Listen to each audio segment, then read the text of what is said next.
Hi friends, ఈరోజు నేను గుంత పొంగనాలు ఎలా చేయాలో వీడియోలో చూపిస్తున్నానండి. ఈ గుంత పొంగనాలు చాలా టేస్టీగా ఉంటాయి. స్నాక్స్గా కానీ టిఫిన్స్గా కానీ తినచ్చు.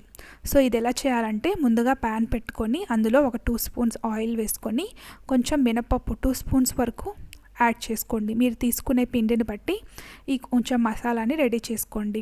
ఇది కొంచెం వెరైటీగా చేశానండి, ఎప్పుడు చేసేలా కాకుండా ఈ కొత్తగా ఈ టేస్టీ మసాలాని యాడ్ చేశాను. కొంచెం మినపప్పు దోరగా వేయించుకుంటూ ఉన్నప్పుడే సన్నగా తరిగిన అల్లం ముక్కలు కొంచెం వేసుకోవాలి. సో అల్లం ముక్కలు కూడా ఆయిల్లో కొంచెం వేగేదాకా గరిటెతో తిప్పుకోండి. అలానే మీ టేస్ట్కి తగినట్లుగా గ్రీన్ చిల్లీ కూడా యాడ్ చేసుకోండి. సో ఇవన్నీ ఆయిల్లో అలా దోరగా వేయించుకోవాలి. సో ఇవన్నీ వేగుతూ ఉన్నప్పుడే కొంచెం పచ్చి కొబ్బరిని తీసుకొని సన్నగా తరిగి పచ్చి కొబ్బరిని కూడా ఇందులో యాడ్ చేసుకొని ఫ్రై చేసుకోవాలి. సో మీది అప్పటికప్పుడు మనం చేసుకునే వెరైటీ కాబట్టి కొంచెం పచ్చి కొబ్బరి యాడ్ చేసుకొని చేసుకోవచ్చు. సో ఈ పచ్చి కొబ్బరిని కూడా వేసుకొని బాగా వేయించుకోవాలి. అలానే ఇందులో లాస్ట్లో కొంచెం జీలకర్ర కూడా వేసుకొని వేయించుకోవాలి. సో ఇంతేనండి, దీనికోసం నేను ఈ మసాలాని ప్రిపేర్ చేసుకున్నాను. వీటన్నిటిని ఆయిల్లో కొంచెం ఆయిల్ వేసుకొని ఆ ఆయిల్లో అలాగా ఫ్రై చేసుకోవాలి. సో ఇవి అలా ఫ్రై అవుతూ ఉండగానే మీరు పిండిని కూడా రెడీగా బౌల్లో పెట్టుకొని ఉండండి. సో ఇది ఫ్రై చేసుకున్న తర్వాత స్టవ్ ఆఫ్ చేసి కొంచెం వేడి తగ్గాక మిక్సీ జార్లోకి తీసుకోవాలి. సో వీటిని ఒక మిక్సీ జార్లోకి తీసుకొని చల్లారిన తర్వాత గ్రైండ్ చేయాలి. సో ఆయిల్ కొంచెం వాటర్ కావాలంటే ఒక 2 స్పూన్స్ వాటర్ యాడ్ చేసుకొని గ్రైండ్ చేసుకోండి. సో ఇది గ్రైండ్ చేసుకునేటప్పుడు కొంచెం కల్లుప్పు, సాల్ట్ టేస్ట్కి తగినట్లుగా కొంచెం సాల్ట్ యాడ్ చేసుకోండి. సో పిండిలో ఆల్రెడీ సాల్ట్ ఉంటే మాత్రం తక్కువ సాల్ట్ వేసుకోండి. సో ఒక బౌల్లో మీరు ఇప్పుడు రెడీ చేసుకున్న దోస పిండిని అందులో యాడ్ చేసుకోవాలి.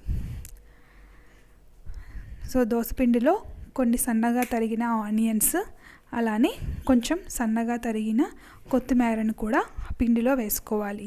సో దోసపిండి మరీ గట్టిగా కాకుండా కొంచెం లూజ్గా ఉండేలాగా చూసుకోండి. మరీ లూజ్గా కాకుండా అటు ఇటు కాకుండా కొంచెం సాఫ్ట్గా ఉండేలాగా దోసపిండి ఉండాలి. సో కొత్తిమీర, కొంచెం జీలకర్ర, ఆనియన్స్ యాడ్ చేసుకోవచ్చు. ఇందులో ఇంకా క్యారెట్స్ కూడా యాడ్ చేసుకోవచ్చు అండి, తురిమిన క్యారెట్ని.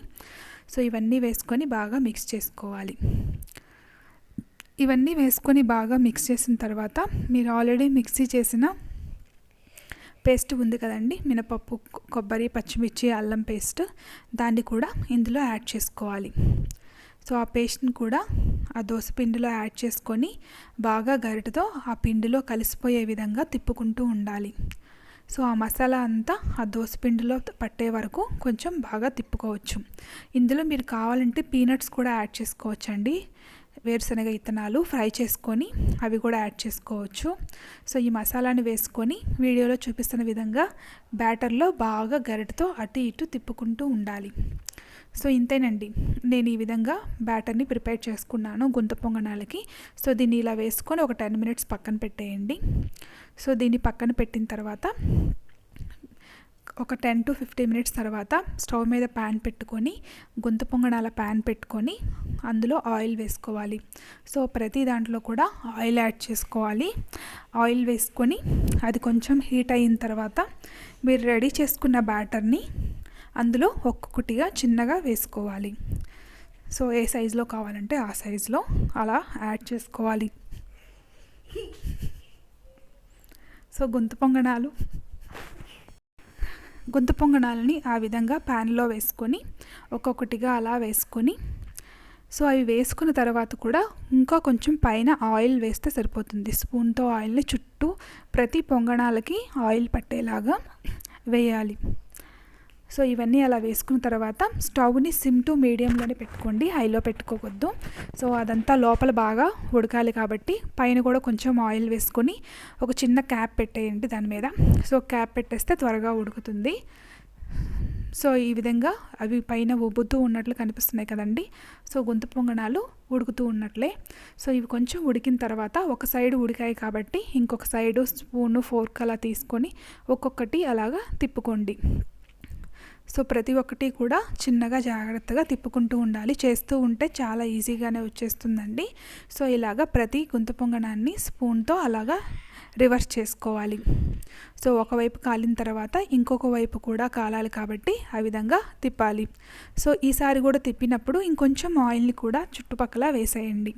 సో అప్పుడు కింద ఉన్నది కూడా బాగా ఉడికిపోతుంది. ఆయిల్ వేయడం వల్ల కొంచెం బాగా త్వరగా ఉడుకుతుందన్నమాట. సో ఈ విధంగా రెండు వైపులా బాగా కాలిన తర్వాత సో వాటిని తీసుకొని పక్కన పెట్టుకోవాలి. ఇంతేనండి. నెక్స్ట్ టైం కూడా అలానే కొంచెం ఆయిల్ యాడ్ చేసుకొని మళ్ళీ పిండిని అలానే వేసుకొని పొంగనాలని రెడీ చేసుకోవడమే. ఈజీగా సింపుల్గా చాలా జాగ్రత్తగా ఈ పొంగనాలని రెడీ చేసుకోవచ్చు. మనం అప్పుడప్పుడు చేస్తూ ఉంటే ఈజీగా వచ్చేస్తాయి అన్నమాట. ఇవి ఏ చట్నీలోనైనా బాగుంటుందండి. కొబ్బరి చట్నీ కానీ, పల్లీ చట్నీ కానీ, అలానే టమాటా పచ్చిమిర్చి చట్నీ కానీ వేసుకొని అందులో తింటే చాలా సూపర్గా ఉంటుంది. మార్నింగ్ టిఫిన్స్గా కానీ, అలానే ఈవినింగ్ కిడ్స్కి స్కూల్ నుంచి వచ్చిన తర్వాత స్నాక్స్గా కానీ కూడా ఇవ్వచ్చు. చాలా టేస్టీగా ఉంటాయి. కడుపు కూడా నిండిపోతుంది అనమాట. సో ఫ్రెండ్స్, మీకు ఈ వీడియో కనుక నచ్చితే please like and subscribe my channel.